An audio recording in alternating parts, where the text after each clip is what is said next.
In this video, I'm going to show you how to fix Netflix when it's stuck on the loading screen. This issue is super common and usually comes down to connection problems, app glitches, or device settings. Let's go step by step. First, check your internet connection. Make sure your Wi-Fi or mobile data is working. You can run a quick speed test, and if it's slow, try restarting your router or switching networks.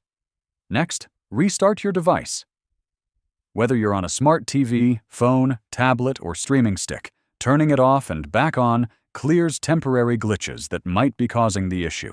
If that doesn't work, log out and back into Netflix. Sometimes refreshing your login session helps the app load correctly. Another fix is clearing the Netflix app cache. On phones or tablets, go into your app settings and clear cache or data. On smart TVs or streaming devices, you can reinstall the app to get a fresh version. Also, make sure your device and Netflix app are updated. Outdated software can cause loading problems, so update both if needed. If nothing works, try signing in on a different device. If Netflix works there, the problem is with your device. If it doesn't, there may be a temporary Netflix outage, so give it some time. That's it. Following these steps should fix Netflix being stuck on the loading screen.